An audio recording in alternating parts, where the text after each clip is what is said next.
ಈ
ಪ್ರಪಂಚದಲ್ಲಿ ಅಂಗ ವಂಗ ಕಳಿಂಗ ಕಾಂಬೋಜಾದಿ 56 ದೇಶಗಳು ವಿಸ್ತಾರವಾದಂತಹ ಭಾರತ ವರ್ಷದಲ್ಲಿ ಮೆರೆದಾದ ನೃತ್ಯ ಎನ್ನುವಂತಹ ಪ್ರತೀತಿ. ಅಂತಹ 56 ದೇಶಗಳಲ್ಲಿ ಒಂದಾದ ಅಂಗದೇಶ.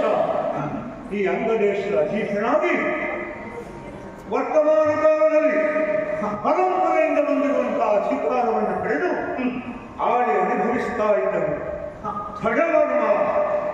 ಹಾಗೆ ನೋಡಿದರೆ ನನ್ನ ಪಾಲಿಗೆ ಬಂದಿರುವಂತಹ ಈ ಹೊಣೆಗಾರಿಕೆ, ಕೊಟ್ಟಿರುವಂತಹ ಕಿರೀಟ ಇದು ಕೇವಲ ವೈಭವದ ಪ್ರತೀಕ ಅಂತ ಭಾವಿಸಿದವನಲ್ಲ ನಾನು.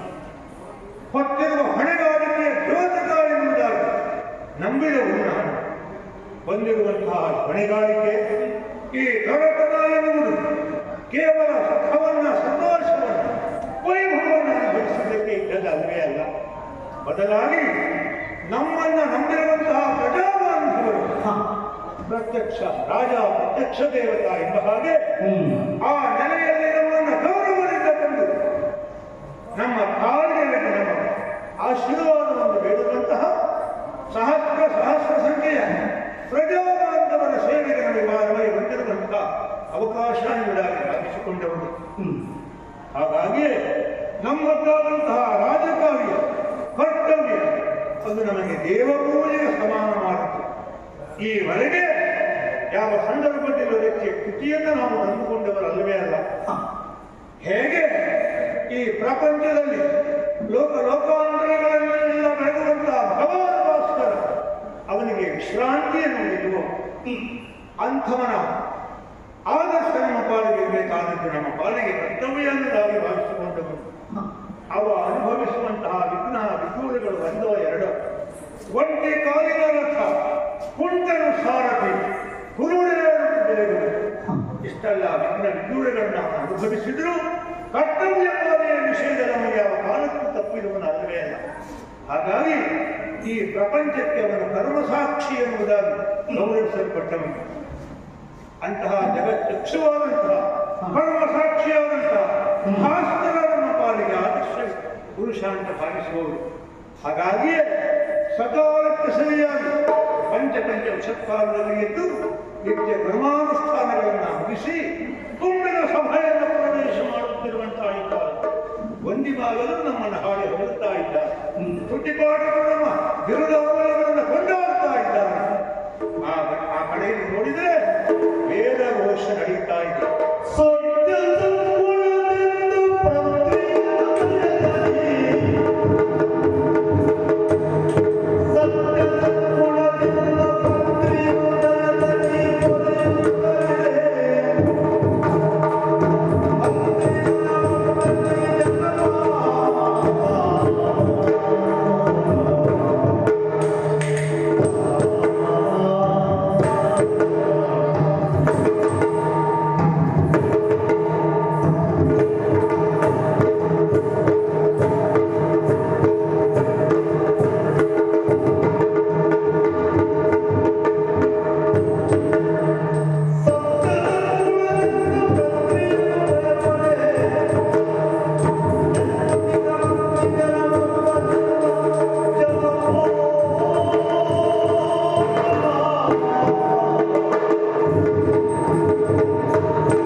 ವಿಮಾನಗಳಿಗೆ ಅವರ ನೋವಿಗಳಿಗೆ ನಾವು ಸ್ಪಂದಿಸಿದ್ದೇವೆ.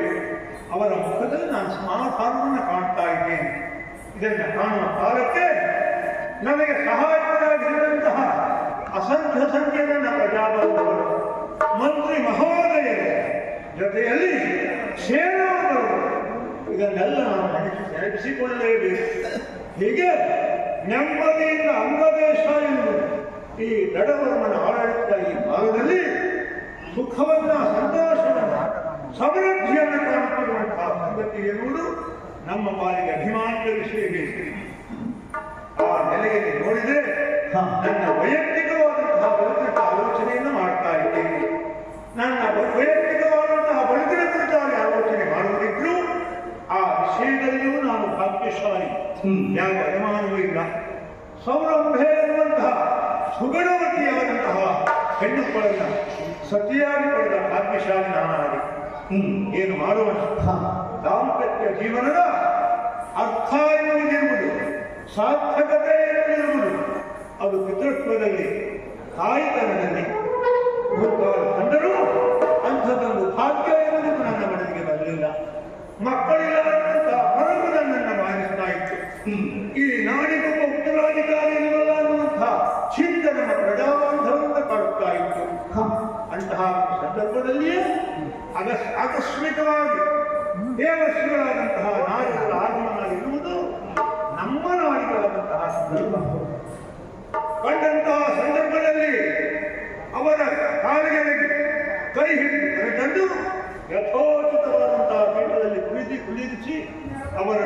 ಸತ್ಕರಿಸಿದ್ದೇನೆ. ಸಹಜವಾಗಿಯೇ ನಮ್ಮ ಕುರಿತಾದಂತಹ ಕುಶಲೋಪನೆಯನ್ನು ವಿಚಾರಿಸುತ್ತಿರುವಂತಹ ಕಾಲದಲ್ಲಿ ನನ್ನ ಮುಖದಲ್ಲಿರುವಂತಹ ಚಿಂತೆಯನ್ನು ಗಮನಿಸಿದಂತಹ ಗುರು ವಿಷಯವನ್ನು ಕೇಳುತ್ತಿದ್ದಾರೆ. ಹೇಗೆ ಮಕ್ಕಳಲ್ಲಿದ್ದಂತಹ ಸಂಗತಿಯನ್ನು ನಾನು ಅವರಲ್ಲಿ ವಿನಮ್ರನಾಗಿ ಭಿನ್ನವಿಸಿಕೊಂಡಂತಹ ಸಂದರ್ಭದಲ್ಲಿ ಮಹಾತ್ಮರಾದಂತಹ ನಾರದರು ಒಂದು ಚೂಟ ಫಲವನ್ನು ನನಗೆ ಗಮನಿಸಿದರು. ರಾಜನ್, ಈ ಚೂಟ ಫಲವನ್ನು ನಿನ್ನ ಮಡದಿ ಭಕ್ಷಿಸಿದ್ದು ಸತ್ಯ ಹಾಗಾದರೆ ಮುಂದೆ ಅವಳಿಗೆ ತಾಯ್ತನದ ಭಾಗ್ಯವನ್ನು ಅವರಿಗೆ ಬರ್ತದೆ ಎನ್ನುವಂತಹ ಆಶೀರ್ವಾದವನ್ನು ಮಾಡಿದರು. ಸಂತೋಷ ಮನಸ್ಸನಾದಂತಹ ನಾನು ನನ್ನ ಮಡದಿಗೆ ಅದನ್ನು ಗಮನಿಸಿದೆ. ಕೆಲವೇ ಕಾಲದಲ್ಲಿ ನನ್ನ ಮಡದಿ ಗರ್ಭಿಣಿಯಾದ ಆ ಕಾಲಕ್ಕೆ ನನಗಾದಂತಹ ಸಂತೋಷ ಕೆಲವುದಕ್ಕೆ ಸಾಧ್ಯ ಇಲ್ಲ. ನವಮಾಸ ಪರ್ಯಂತರವಾದಂತಹ ಆ ವ್ಯಕ್ತಿಯನ್ನು ನಡೆಸಿದ ಕಾಲಕ್ಕೆ ಹೆಣ್ಣು ಮಗುವೊಂದಕ್ಕೆ ಜನ್ಮವನ್ನು ಕೊಟ್ಟಳು. ನಮ್ಮ ಪ್ರಜಾಬಂಧವರಿಗೆಲ್ಲ ಸ್ವಲ್ಪ ಬೇಸರ ಸತ್ಯ, ಉತ್ತರಾಧಿಕಾರಿ ಹೊಂದಿಲ್ವಲ್ಲ, ಆದರೆ ನಾವು ಬೇಸರ ಮಾಡಿಕೊಂಡಿದ್ದೇವೆ. ಹೆಣ್ಣಾದರೆ ಅಂತೂ ಒಂದು ತಾಯಿತನದ ಭಾಗ್ಯವನ್ನು ಒದಗಿರುವಂತಲ್ಲ ಎಂದು ಕಾರಣಕ್ಕಾಗಿ. ಹಾಗಾಗಿ ಯಥೋಚಿತವಾದಂತಹ ಯಾವ ಎಲ್ಲ ವಿದ್ಯಾಭ್ಯಾಸಗಳನ್ನು ಅವಳಿಗೆ ಕೊಡುವಂತಹ ವ್ಯವಸ್ಥೆ ಮಾಡಿದ್ದೇನೆ. ಅವಳಿಗೆ ರತ್ನಾವತಿ ಎನ್ನುವಂತಹ ನಾಮಧೇನೆಯನ್ನು ಇಟ್ಟಿದ್ದೇನೆ. ಅವಳಿಗೆ ಹೇಗಿದ್ದಾರೆ ಹೇಗೆ ಕಲಿತಾ ಇದ್ದಾರೆ. ದಿನ ದಿನ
ಪ್ರವರ್ಧಮಾನಕ್ಕೆ ಬರ್ತಾ ಇದ್ದಾರೆ ಮಗಳು.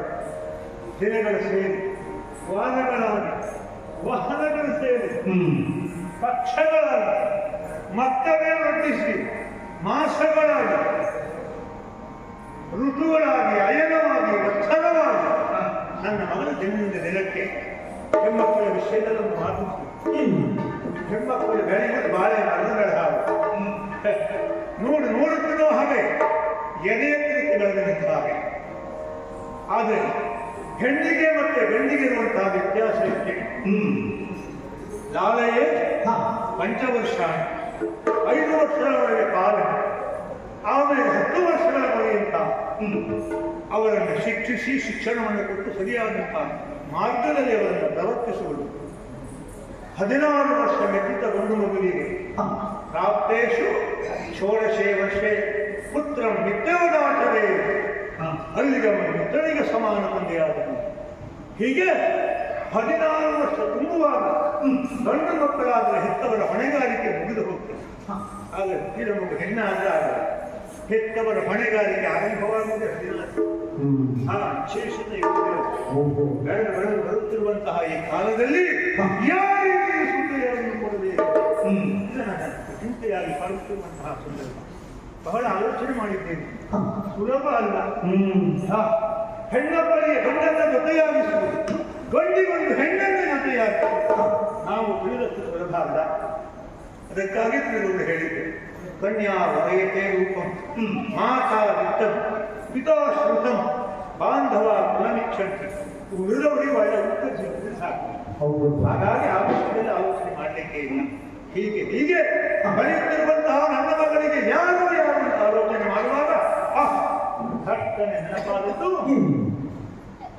ಕೌಶಾಲ್ಯದಲ್ಲಿ ವತ್ಸಾತ್ಯಾಯನ ಒಂದರ್ಥದಲ್ಲಿ ಹಿಂದಗಳಿಂದ ನೋಡಿದರೆ ನಮ್ಮಲ್ಲಿ ನಮಗೂ ಆ ದೇಶಕ್ಕೆ ಒಂದು ರೀತಿಯ ಸತ್ಯವೂ ಉಂಟು. ಅವನ ಗುಣ, ಅವನ ಶೀಲ ಸ್ವಭಾವಾದಿಗಳನ್ನ ನಾನು ಮೆಚ್ಚಿಕೊಂಡನು ಕಂಡೆ ವಿಕ್ರಮವನ್ನು ಸಹಿತ. ಹಾಗಾಗಿ ಅವನೇ ಸರಿಯಾದಂತಹ ಜೊತೆ ನನ್ನ ಮಗಳಿಗೆ ಆಲೋಚನೆ ಮಾಡಿದ್ದೇನೆ. ಬರೀ ಆಲೋಚನೆ ಮಾಡಿದ್ರೆ ಸಾಕ. ಹೀಗಾಗಿಯೇ ಈಗಾಗಲೇ ಪತ್ರಮುಖೇನವಾಗಿ ನನ್ನ ಮಗಳನ್ನು ನಿನಗೆ ವಿವಾಹ ಮಾಡಿಕೊಟ್ಟು ಸಂಬಂಧವನ್ನು ಬೆಳೆಸ್ತೇನೆ ನಿಮ್ಮಂತಹ ಸೂಚನೆಯನ್ನು ಕೊಟ್ಟಿದ್ದೇನೆ ಅವನಿಗೆ. ಅವನಿಂದಲೂ ಸಕಾರಾತ್ಮಕವಾದಂತಹ ಸ್ಪಂದನೆಯನ್ನು ಬಂದಿದೆ. ಮತ್ಯಾಕೆ ಜನ ಶುಭ ಮುಹೂರ್ತ ಬಂದರೆ ನಿಷ್ಕರ್ಷೆಯಾಗಬೇಕು. ಅದರ ನಿರೀಕ್ಷೆಯಲ್ಲಿ ನಾವು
ಬರುವುದಿಲ್ಲ ಎನ್ನುವಂತ ನಿರೀಕ್ಷೆ ನಮ್ಮದುಂಟು.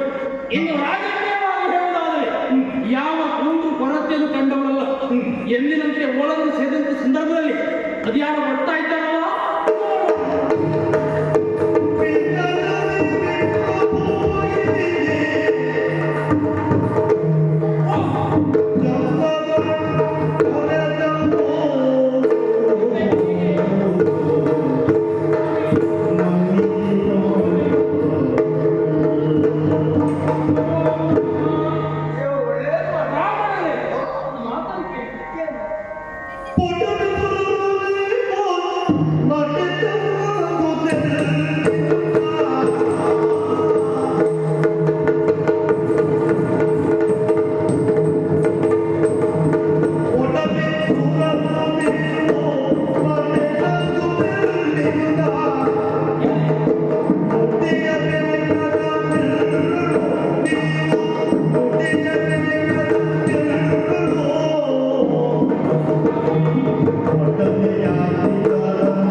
ನಾವು ಒಪ್ಪಿದ್ದು ಹೌದು.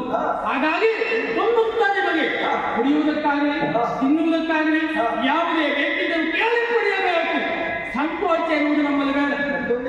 ಏನು ಸ್ವಾಮಿ? ಮನೆಗೆ ಬಂದ ಅತಿಥಿಯನ್ನು ಸತ್ಕಾರ ಮಾಡುವುದು ಹೇಗೆ ಅಂತ ಹೇಳಿ ಉಳಿದವರು ನಿನ್ನನ್ನು ನೋಡಿ ಕಲಿಯಬೇಕು. ಅದರಲ್ಲಿ ಆಲಸ್ಯಕ್ಕೆ ನಾವು ಯಾಕೆ ಅಂತ ಹೇಳಿದ್ರೆ ಬ್ರಾಹ್ಮಣನ ದೇವರೆಂಬುದಾಗಿ ಪೂಜಾ ಭಾವನೆಯಿಂದ ನೋಡಿ ಅವರಿಗೆ ಕೊಡಬೇಕಾದಂತ ಮರ್ಯಾದೆಯನ್ನು ಕೊಡುವುದಲ್ಲ.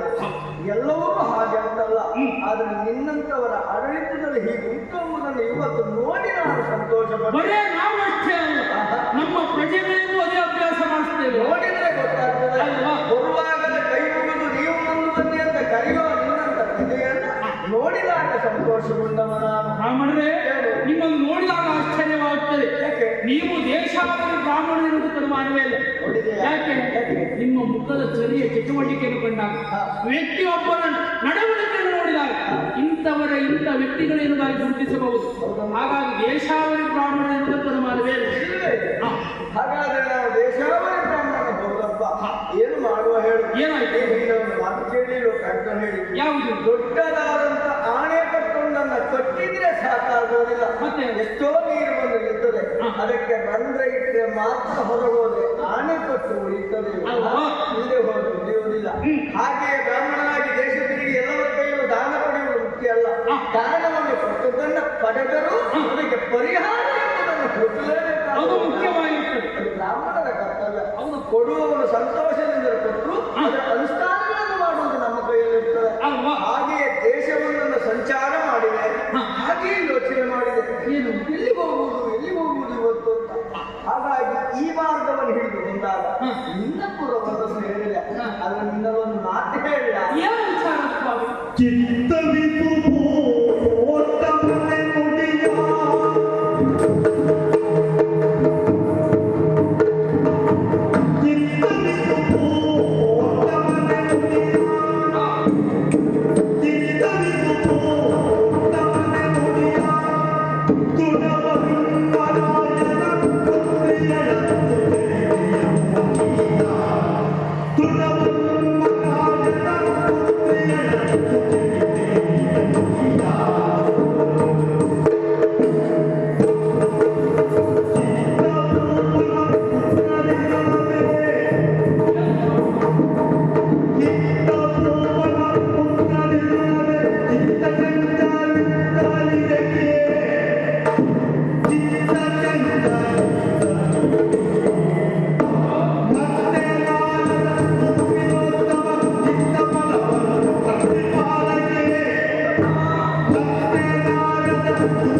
ಯಾಕೆ ಹೇಳು? ಯಾಕೆ ಬಂದವರನ್ನು ಕಾಲಿಗೆ ಎರಿಗಿದಾಗ ಅವರನ್ನು ಹಡಿಸದೆ ಹೋದರೆ ನನ್ನ ಯೋಗ್ಯತೆಗೆ ಭಂಗ ಆಗುವುದಿಲ್ಲ.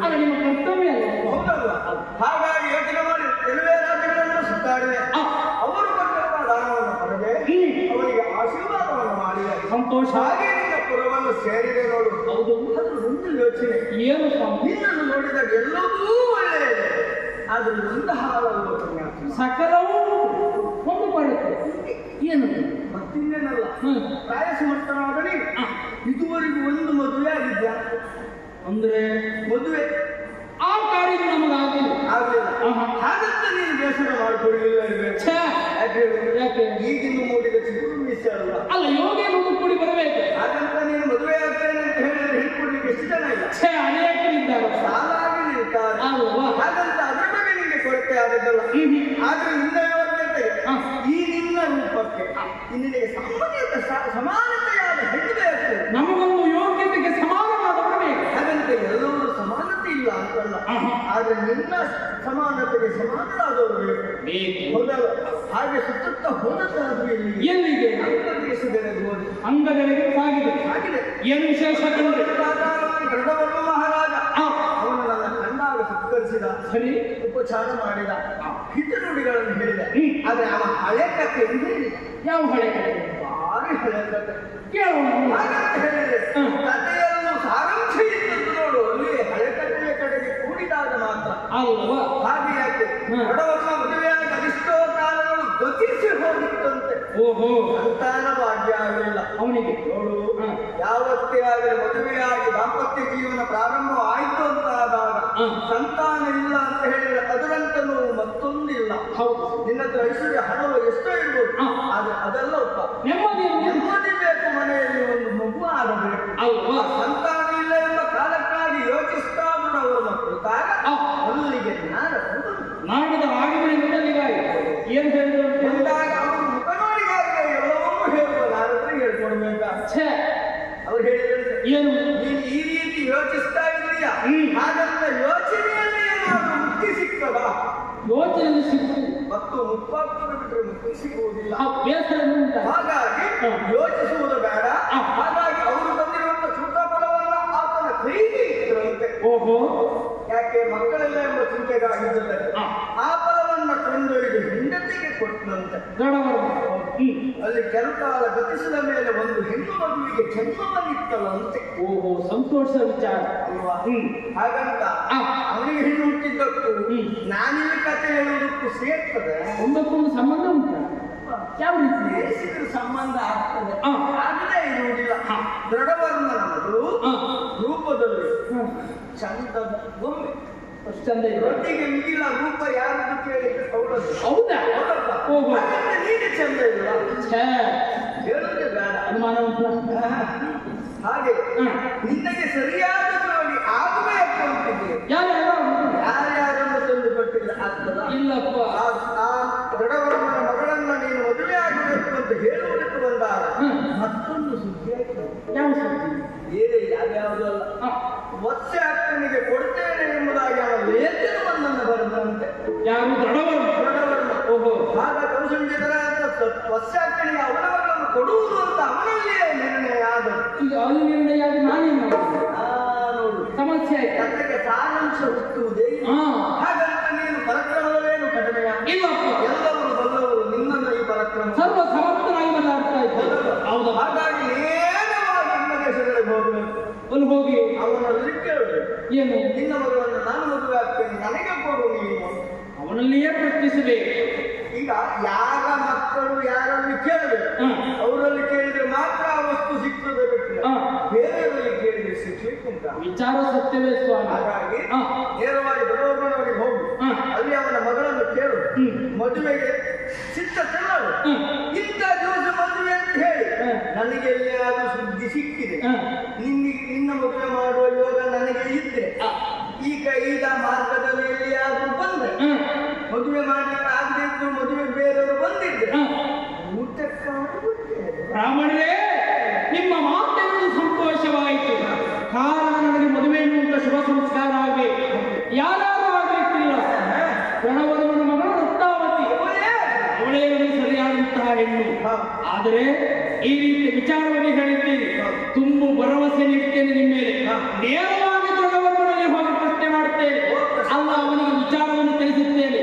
ಅಂತೂ ರತ್ನಾವತಿಯನ್ನು ನಾನು ಮದುವೆ ಆಗ್ತೇನೆ, ಆದ್ರೆ ನನ್ನ ಮದುವೆಗೆ ನೀವೇ ಬರಬೇಕು.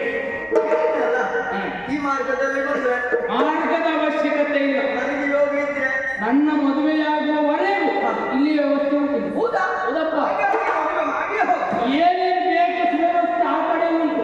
ನಿಮ್ಮ ಆಶೀರ್ವಾದ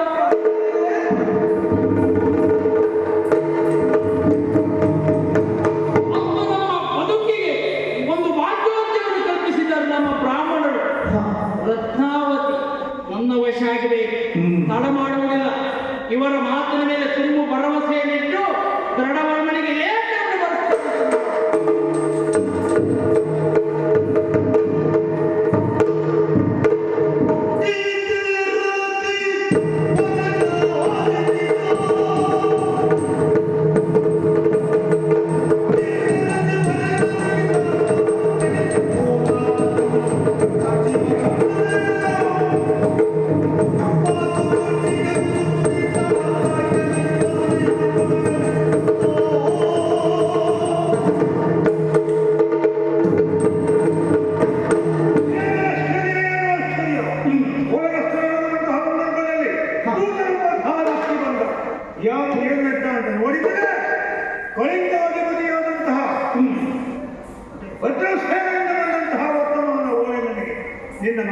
ಪಡೆದಂತಹ ರತ್ನಾವತಿಯನ್ನು ವಿವಾಹವಾಗುವುದಕ್ಕೆ ಬಯಸ್ತಾ ಇದ್ದೇನೆ. ಆ ನೆಲೆಯಲ್ಲಿ ಒಟ್ಟು ಸಂಬಂಧವನ್ನು ಬೆಳೆಸುವಂತಹ ಆಜ್ಞಾಪೂರ್ವಕವಾದಂತಹ ಸಂದೇಶ ಬಂದಿದೆ. ಈಗ ನಾನು ಆಲೋಚನೆ ಮಾಡ್ತಾ ಇದ್ದೀನಿ. ಈಗಾಗಲೇ ಕೌಶಲ್ಯದಲ್ಲಿಯಾದಂತಹ ಮುಖ್ಯಾತ್ಯನಿಗೆ ನನ್ನ ಮಗಳನ್ನು ಕೊಡ್ತೇನೆ ಎನ್ನುವಂತಹ ಸಂಕಲ್ಪವನ್ನು ಮಾಡಿ ಓಲೆಯನ್ನು ಕಳುಹಿಸಿ ಒಪ್ಪಿಗೆಯನ್ನು ಪಡೆದು ನಿಶ್ಚಿತ ಹಂತವನ್ನು ಮುಟ್ಟಿರುವ ಈ ಕಾಲದಲ್ಲಿ ಇವನೊಬ್ಬ ಕೇಳ್ತಾನೆ ಹುಡುಗದಕ್ಕಾಗ್ತದೆ. ಹಾಗಂತ ನೇರವಾಗಿ ಗಮನಿಸೋಣ ಅಂತಂದ್ರೆ ಒಬ್ಬ ಬಲಾಢ್ಯದವರೆಂದರೆ ಸಮಾನ ಇಲ್ಲ. ಹಾಗಾಗಿ ಏನು ಮಾಡಬೇಕನ್ನ ಹಾ ಹಾ ಹಾ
ಸರಿಯಾದಂತಹ ಕ್ರಮ ಇದೆ. ಏನೇ ಇದ್ದದ್ದು ಒಂದು ನಾಡಿನ ಅರಸ ಹೊಣೆಗಾರಿಕೆಯನ್ನು ಅರಿತವನು ಜವಾಬ್ದಾರಿಯುತವಾದಂತಹ ನಡವಳಿಕೆಯನ್ನು ತೋರಿಸಿಕೊಳ್ಬೇಕಾದನು. ಹಾಗಾಗಿ ನಿನ್ನಂಥವನು ಹೀಗೆ ಪೂರ್ವ ನಿಶ್ಚಿತವಾದಂತಹ ಹೆಣ್ಣೊಬ್ಬಳ ಕುರಿತಾಗಿ ಮನ ಮಾಡುವ ತರವಲ್ಲ, ಬದಲಾದ ಕೋರೆಯನ್ನು ನೋಡಿ ವಿವಾಹವಾಗುವುದು ಎಂಬ ನಯವಾದ ಸಂದೇಶವನ್ನು ಚಾರುಕವಾಗಿ ತಿಳಿಸ್ತೇನೆ.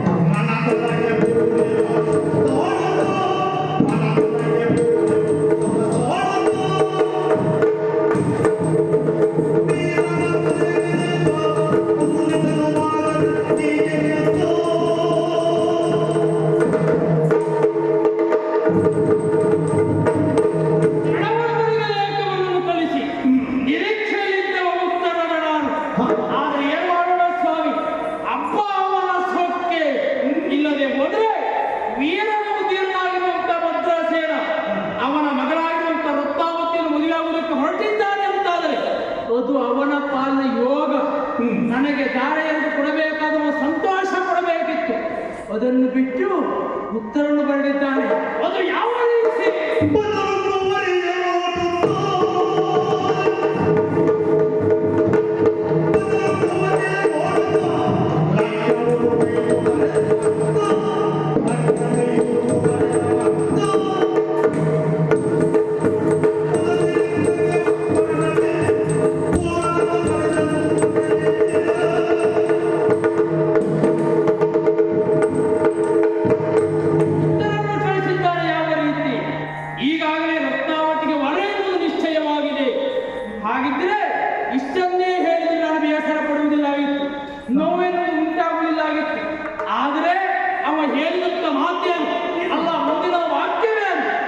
ಬದಲು ಕುವರಿಯನ್ನು ನೋಡಿ ಮದುವೆ ಆಗಬೇಕು.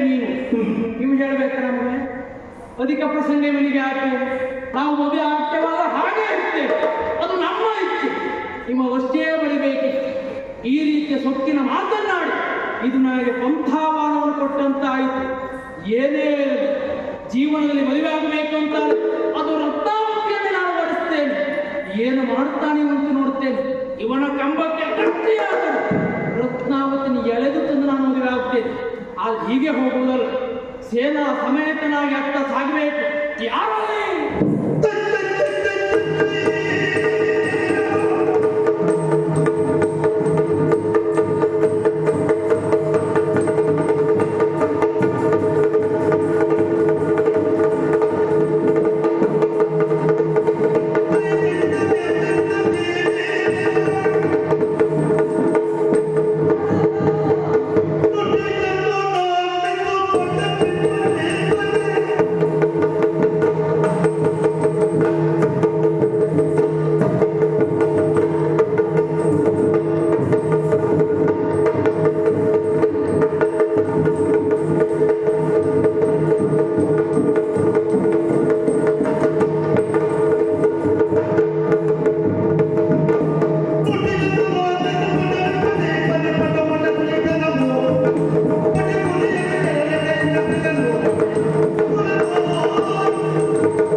ಅವನನ್ನು ನಾನು ಸೋಲಿಸ್ತೇನೆ. ಅಪ್ಪಣೆ ಕೊಟ್ಟಂತಾರೆ ಏನ್ ಮಾಡ್ತೀನಿ?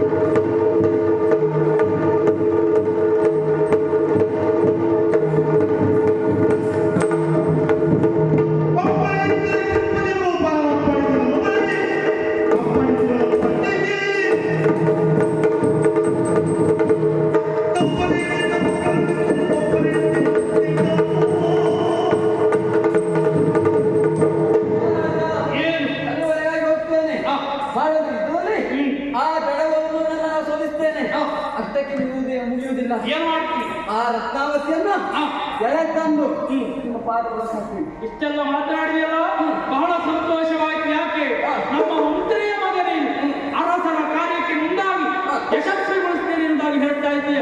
ನೀನು ಒಬ್ಬರೇ ಹೋಗುವುದು ಬೇಡ, ಸೇನೆಯನ್ನು ಅನುಸರಿಸಿ ನಾನು ಬರ್ತೇನೆ.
ಹುಡುಗ ಹ್ಮ್ ಆರೆಲ್ಲ ಬಡ ಅಂದ್ರಪ್ಪ ಆ, ಹುಡುಗ ಸೇವೆಯನ್ನು ಕೂಡಿಕೊಂಡು ನಮ್ಮ ಮೇಲೆ ಅಭಿಯಾನ ಮಾಡುವುದಕ್ಕೆ ಮುಂದಾಗಿ ಬರ್ತಾ ಇದ್ದೆ ಆ, ಯಾನೆ ನಿನ್ನ ಪೂರ್ವಾತ್ಮನ ಏನು ನಿನ್ನ ಹಿನ್ನೆಲೆ ಏನು ಇದೆಲ್ಲಕ್ಕಿಂತ ಮುಖ್ಯವಾಗಿ ಒಂದು ಕಾರಣ ಇದೆ ಗೊತ್ತಾಗ್ಲಿಲ್ಲ ಆಹಾ, ಗೊತ್ತಾಗ್ಲಿಲ್ಲ ಗೊತ್ತಾಗಲಿಲ್ಲ?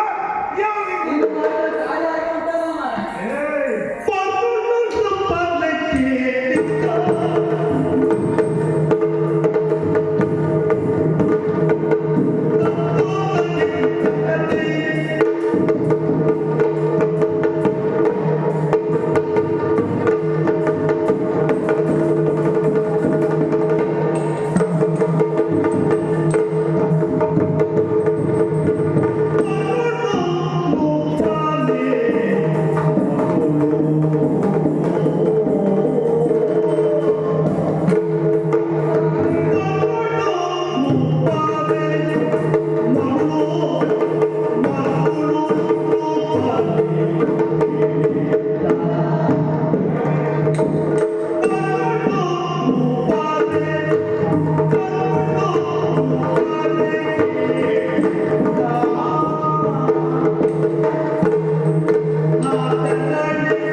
ನಾನು ಬೆಚ್ಚಲು ಇಲ್ಲ. ಆದ್ರೆ ನನಗೆ ನಿಜವಾಗಿ ಇದು ಬೇಕಾದದ್ದೇನು ಗೊತ್ತುಂಟ? ನೀನು ಯಾರು, ನೀನು ಯಾಕೆ ಬಂದೆ? ನನ್ನ ಪರಿಚಯವನ್ನ ಹೇಳ್ಬೇಕಲ್ಲ. ಕಳಿಂಗ ರಾಜ್ಯದ ಬಗ್ಗೆ ಕೇಳಿದ್ಯಲ್ಲ, ಅಲ್ಲಿ ಅರಸು ಭದ್ರಸೇನ. ನಾನಲ್ಲ, ಅವರ ಮಂತ್ರಿಯ ಸುಮಾರ ಚಿತ್ರಧ್ವಜ ಎನ್ನುವುದಾಗಿ ಬರುವುದಕ್ಕೆ ಬಲವಾದ ಕಾರಣ ನಾನು ಬಂದದ್ದಲ್ಲ, ನೀನಾಗಿ ಕರೆಸಿಕೊಂಡಿದ್ದು. ನಾನು ಕಳಿಸಿದ್ದೆ, ನಾನು ಪತ್ರ ಕಳಿಸಲಿಲ್ಲ. ಅದೇ ಪತ್ರದ ಕಾರಣವೇ ಇಲ್ಲಿವರೆಗಾಗಿ ನಾವು ಬರಬೇಕಾಗಿ ಬಂತು. ನಾನು ಬೇಡ ಅಂತ ಹೇಳಿದ್ದೇನೆ, ನೀವು ಬೇಕು ಅಂತ ಬಯಸಿದ್ರ? ಬೇಡ ಅಂತ ತೊಂದರೆ ಇರಲಿಲ್ಲ, ಬದಲಿ ಕುವರಿಯನ್ನ ನೋಡಿಕೊಳ್ಳಿ ಎನ್ನುವುದಾಗಿ ಹೇಳಿದಲ್ಲ, ಅದು ನಮಗೆ ಸಿಟ್ಟು ಬಂತು. ಹಾಗಾಗಿ ಪ್ರಶ್ನೆ ಇರುವುದಕ್ಕಾಗಿ ನಾನು ಬಂದವ. ಇಷ್ಟೆಲ್ಲ ಒಳ್ಳೆ ಮಾತನಾಡ್ತೀನಿ ನೀನು, ಇದೊಂದರಲ್ಲಿ ನೀನು ದಡ್ಡತನದ ಒಂದು ತೋರಿಸಿದ್ಯಾ ಅಂತ ಏನ್ ಮಾಡಿದೆ ಅಂದ್ರೆ ನಿನ್ನ ಮಗಳನ್ನ ನಮ್ಮ ಒಳ್ಳೆಯಾಗಿರಂತ ಭದ್ರಸೇನ ಭೂಪಾಲನಿಗೆ ಕೊಟ್ಟರು ಒಳ್ಳೇದಿತ್ತು. ಅಲ್ಲ, ನೀನು ಉಪಕ್ರಮಿಸುವಂತ ಅನಿಸ್ತು. ಮರುಳಪ್ಪನೇ, ನಾನು ಹಾಗೆ ಮರಳ ಗತಿ ಈ ವಿಷಯದಲ್ಲೇ ಮಾಡಲಾಗ್ತದೆ. ಒಳ್ಳೆ ರೀತಿಯಲ್ಲಿ ಮದುವೆ ಮಾಡಿಕೊಟ್ರೆ ನೀನು ಮಾವ ಅವರಡಿಯ ಒಳ್ಳೆ ರೀತಿಯಲ್ಲಿ ಸುಖ ಸಂತೋಷವಾಗಿ ಜೀವನವನ್ನು ಸಾಗಿಸಬಹುದಿತ್ತು. ನಿನ್ನ ಮಗಳಿಗೂ ಒಳ್ಳೆಯದಾಗಿತ್ತು. ಅದನ್ನು ಬಿಟ್ಟು ವಿರೋಧಿಸಿ ನಿನ್ನ ಮಗಳನ್ನ ಸಾಕ್ಯನಿಗೆ ಕೊಡುತ್ತೇನೆ ಎನ್ನುವುದಾಗಿ ಹೇಳಿದ್ದೆಲ್ಲ, ಇದು ತಪ್ಪಾಗಿದೆ. ನಿನ್ನ ತಲೆ ಹಾಗೆ ಅಂತ ಹೇಳ್ತೇನೆ ನಾನು. ಇದಕ್ಕಾಗಿ ನಾನು ಬಂದಿದ್ದೇನೆ.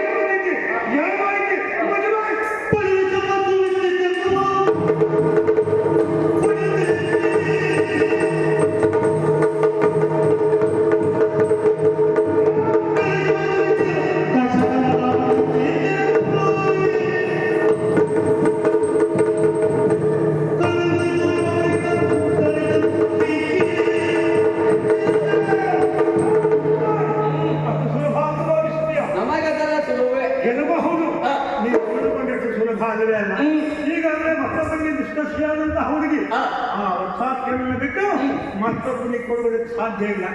ಹೇಗೆ ನಿಮ್ಗೆ ಹೇಳಬೇಕು? ನಾನು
ಮತ್ತೆ ನೀನು ಬರ್ತಾ ಇದ್ದಿ. ಅದರನ್ನು ಹಿಂದೆತ್ತುಕೊಂಡು ಹೀಗೆ ಹೀಗೆ ನಮ್ಮ ಮೇಲೆ ಅಭಿಯೋಗಕ್ಕೆ ಮುಂದಾಗುತ್ತಿರುವಂತಹ ನೀನು